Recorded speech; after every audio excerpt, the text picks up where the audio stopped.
I mean, this place is like unbelievable. I'm not worried anymore. I'm fired up. I'm fired up. All right, you guys are in for an absolute treat. Te Arai Links Golf Course, the South, was one of the coolest golf experiences I have ever had in my life. And this is coming off a mini moon at Cypress Point a couple months before this. Welcome aboard the channel. We are at Te Arai Links, which is in about 20 minutes away from Te Arai, where we were yesterday. I've seen bits and pieces of the course. Jim drove me around a little bit a couple days ago, and it might even be better than Te Arai, so excited to play. This golf course is absolute eye candy for the everyday golfer. 16 out of 18 holes give you an ocean view when 8 holes are directly bordering the ocean. Okay, par 72, walking only. This course will make you feel like you're back 100 years ago, just true links golf, but also makes you feel like you're in the modern day too. It's got everything you'd ever want. I am super excited because this is such a rare thing. I can't wait to talk more about it with Jim and the guys that helped make this place possible. It's only been open 12 weeks. And it's so rare that the team behind an exclusive top 5 in the world club like Te Arai then decides to create something for the masses. And the public course is here at the South, which is what we're gonna play today, and the North, which is opening in October. For a newcomer like me, coming in about to play Te Arai Links South, what are the keys to getting around Te Arai Links South? What do they gotta know? First and foremost, I mean, just take it away from the golf. I mean, it's just attitude. Just get out there. The guys that I've seen put the best rounds together, they've gone out with appreciation, they're excited, and they just let it happen. Yeah. It's very playable. It's wide off the tee. You just pick some decent lines, and then you've got opportunities. Just playing to the right spots of the greens. The greens are big. Yeah. So as long as you get that flat stick rolling like you got there, you're going to give yourself opportunities to get some birdies out there. Okay. So yeah, just let it. Most importantly, just enjoy the walk. The 12 holes on the ocean, it's awesome. Yeah. And everything flows from there, man. Here, especially being sand based. Yeah. And then having the sea and having the the really dark lush green from the trees as well. It's just a nice color palette, and I think it frames the golf course really, really well. I think that's the immediate difference. Yeah, you feel it frames it of here versus Te Arai. Yeah. Right. This is like, I mean, like I told you, was it hole 4? I thought reminded me of Augusta #2. Yeah. I mean, I hate to compare something to Augusta National, but honestly, you'll see it kind of does. I mean, heard it here first. Whether it's accurate or not, that's how I wait feel. Till the next couple. Yeah, you'll enjoy the day. It's gonna be fun out there. Can't wait. I thought long and hard about what Te Arai Links reminds me of, and it's the combination of 3 very special places in my golfing life. Okay, I think Te Arai Links South Course in New Zealand is the peace and beauty of a sheep ranch at Bannon Dunes, the fun and playability of a Mammoth Dunes in central Wisconsin at Sand Valley, and an architectural masterpiece of a Cypress Point. Te Arai was the same way when we opened it. It was a little softer, a little slower, and takes several seasons for the grass to mature and get firm and fast the way we want to see it play. When I visited down in San Diego and they redid the North and they did all new greens, and you could almost they bounce. would have been rock hard. Right. So the big difference is this is sand. So we literally spray hydro seed right on top of sand. Got it. So it would be, when we hydro seed this, it is like walking in sand. Right. So what creates the firmness here is actually the root structure underneath the ground. Okay. But that takes time. Right now the roots are still very young, very immature. And that's what creates the firm base for the fescue on that's sand. The difference. But most Sand golf base courses, first. when they first open new greens, they're rock hard. Rock hard. You don't see a pitch mark, the ball bounces, it's tough to hold.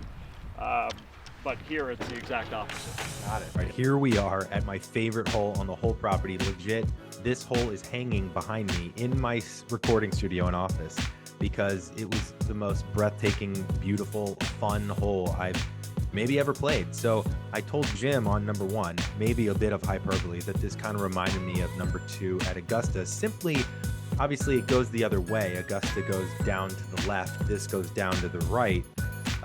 But just the massiveness of this hole, and you can't tell, but you can actually hit it more right than what it looks like here. But it's just, you're staring out at the ocean. There's a huge dogleg right down into this amazing green. And it's just epic. It's an epic, big, beautiful hole, which is what I think Augusta number 2 is. And I was blown away by it. Now, just like I think every golf course should end with a par 5, ideally start and end with a par 5, I think every golf course should have short to mid-tier par 3s, okay? Hole 5 is no different, okay? I liked hole 5 par 3 so much that I wanted to see every part of the hole. So I chipped it off the green and off the green multiple times just so I could see every part of the green. It's a little pro tip for you kids out there.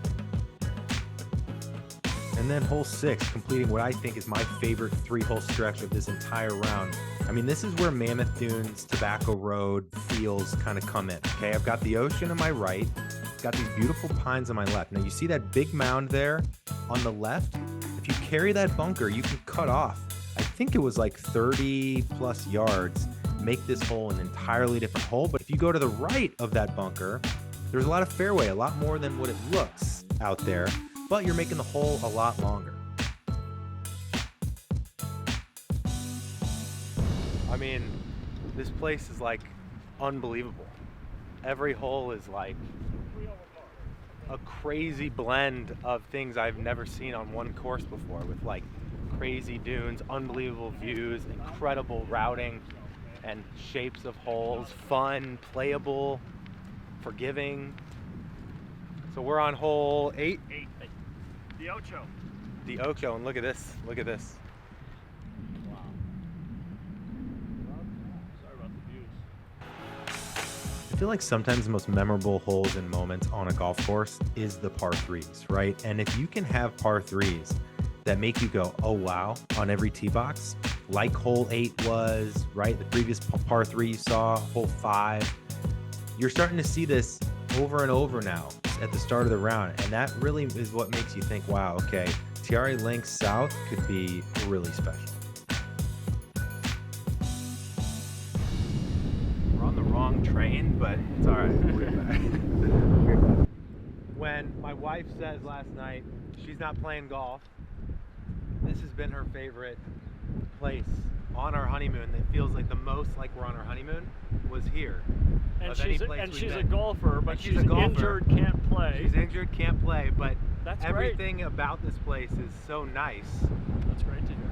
that That's she's fantastic. having a ball. I think that's actually That makes important us to very. know, That makes us very happy. because there's a lot of great golf, a lot of different places, but you know, to be able to bring your family and have other stuff to do. All right, we're making the turn. You can tell I'm starting to get more comfortable because I actually tried to rip that drive. I'm forgetting about the driver struggles from the day before.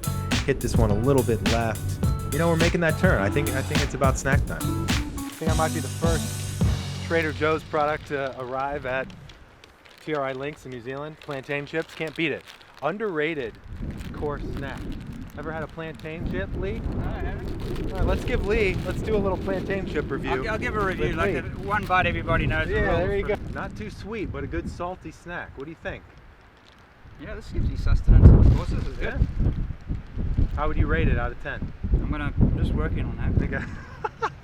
I think it's 7.3, solid 7.3. Okay, yeah. solid. All right. I'd like a bit more spice, but hey, can't have everything. I agree. I'm a big spice guy as well. We could throw some cayenne on this. Yeah, then we Then talk. we're good. Okay. So holes 10 and 11 are really some of the only times throughout the whole day that you're taken away from the ocean. You kind of round and around, and then you're going back towards the ocean on hole 11 here. You'll see on the tee box, I'm starting to have an old habit pop up where you swing hard, you swing committed and aggressive, but you keep losing it right. So you're going to see me get some sand in my shoes here. But I'll tell you what, I enjoyed every damn minute of it. Typically, I would say golf course developers will either stick with, you think of a Discovery Land Company, they do private, they do residential, they've got a model that they use, Right. usually 200-300 homes, high-end private club. Then you've got the Kaisers and the Stream Songs and they're very much public golf, and that's what they do. They focus on that. Yeah. You know, we're probably more accustomed to the private side of things, and this has both elements. We've got, It does. you know, we've got members here. We're also open to our resort guests. And next year, when the second course opens, or later this year, we'll actually toggle the courses back and forth. So our members have a private club every day, and our resort guests, the visitors, have their own course every Oh, day. that's cool. So I do think it's it's rare. a little bit of a hybrid. You definitely feel the like elevated nature, but it's still like very approachable and welcoming. Yeah. You know, but it's nice. Good to swing aggressive Yeah. when you don't know where the ball's going. That's the biggest challenge for me. And if I like muster up the strength to go at it aggressively, usually the result is better. But you don't feel, it's hard to do because you may not feel comfortable, you don't know where it's going, you're seeing a weird miss, but I think that's one of the keys for me. So now we're on hole 12, another par 3, and to my point earlier, I love good short par 3s, but I also like a combination, a variety of par 3s. And boom, I finally catch one. I finally hit the screws. Not on the par train, but we're on the birdie train for one hole. We'll see. We're on 13, so next hole we'll be able to maybe see a peak of the north course, which is being, well, I think it's just growing in. Yeah, It's done, right? So Yeah, it's October. coming in October this year. So my birdie yesterday, I think I tripled after my birdie. We'll see if I can get on the train after this birdie. And then, you know what, that's what they say. All you got to do is get one, take it away, put it in your pocket, take it with you to the next round. You don't have to hit amazing shots all day. This was my one.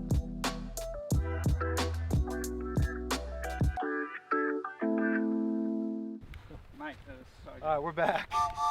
We're Been on a the long, par train. long ride on the bogey train, but we're back.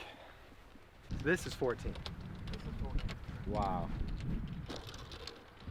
This one is insane. How long is this? 290, 300? No, it's only like two. Yeah, it's probably about 250, 260 odd to the flag. So this is something that I see is actually pretty common at a lot of really great courses, right? You kind of go inland through the trees a little bit.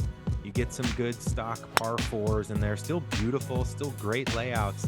You approach a par 3 and then boom, you come to a hole like 14 that's drivable. It's like playing 275. You can hit it pretty much anywhere and you're back at the water. And from what you guys are about to see, the way this course finishes back to 18, it is really something special. This is a sneak peek of the north course designed by Tom Doak. Why don't you give us a tour, Evan?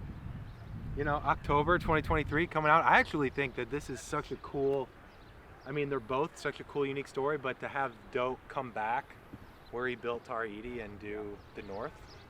No pressure, Tom. Yeah, I mean, that's It pretty is tough cool. to follow up a Te Arai Links, and he was, I don't know, maybe aware of that, but you know, I think ultimately we're going to have, you know, 3 golf courses on this stretch of coast that have different personalities, different looks, Yeah. and that's a little sneak peek.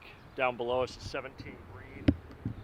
It's Yeah. not trying to build Te Arai Links 2 and 3. No. It's 3 unique courses Yeah, distinctly different. that are kind of coming from the roots of what you did at Yeah, Te Arai and Links. absolutely, and a different look, different aesthetic, different personality.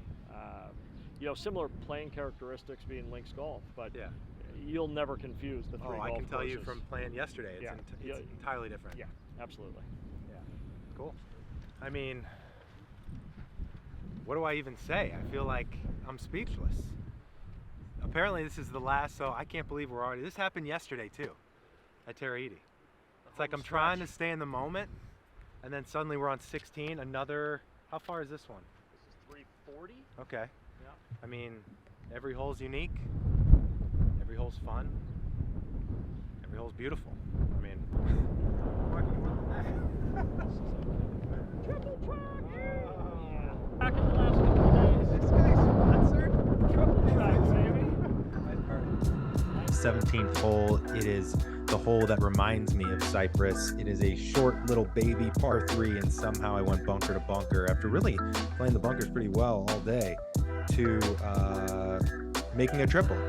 And so when you think about 16, 17, and 18 compared to 4, 5, 6, you've got this short par 4 where you can kind of hit it on either side of this mound, and then this beautifully tucked, elevated green to a very short par 3, perfectly tucked in front of the ocean.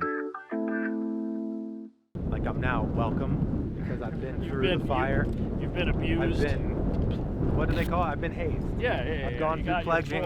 I've been hazed. You got your full Bill Core, Ben Crenshaw hazing. Yeah. It could be birdie holes. They could be triple holes. On our 2 shortest par 3s. You could say that probably about a lot of holes here. A lot of birdies or triple. And then a drivable par 5 right along the water all the way in. You can see me here finally hit a good drive, finally got to my left side, and boy, am I fired up. Boy, that is the way to finish. That's the way to finish, baby. That is the way to finish it right there. Nice one. I was worried about being a little, cause I got a 5-hour drive after this. I was worried about being a little tired making that drive. I'm not worried anymore. I'm not worried anymore. I'm fired up. I'm fired up now. I was waiting for you to ask, hey, after 18, can we walk over to 1 and just run it back?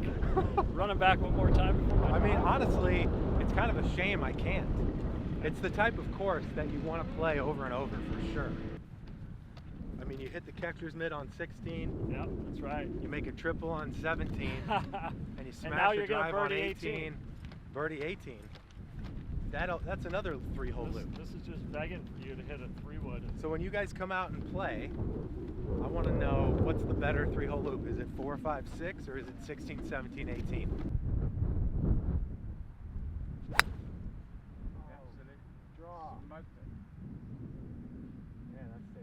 Be your last shot of the day if you lay up here on this par 5. It's almost like an infinity edge pool, that green.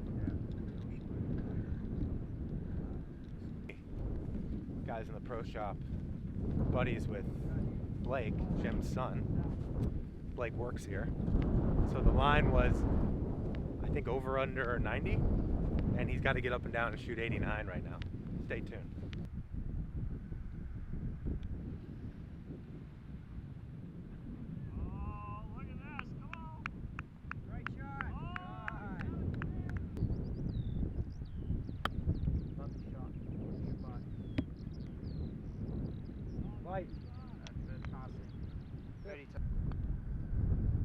Yes! Boy, nice Birdie time. Woo! Very good. Thank you. I'll give you What a some for that. finish. Nice. I want to know who's setting the odds at a career round for Blake. I didn't know he's never broken 90 before. Right? And he almost did it. That's what's even more amazing. Good birdie.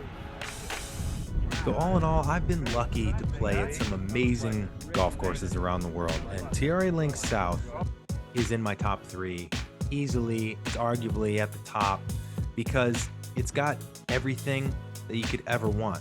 Okay, it's an amazing place like New Zealand where there's a ton to do outside of golf. It's a family-friendly environment. Rick's restaurant is right around the biggest putting green in the world. So anyone can go putt. It's totally free. There's putters and balls everywhere, so you can go putt. You see families out there.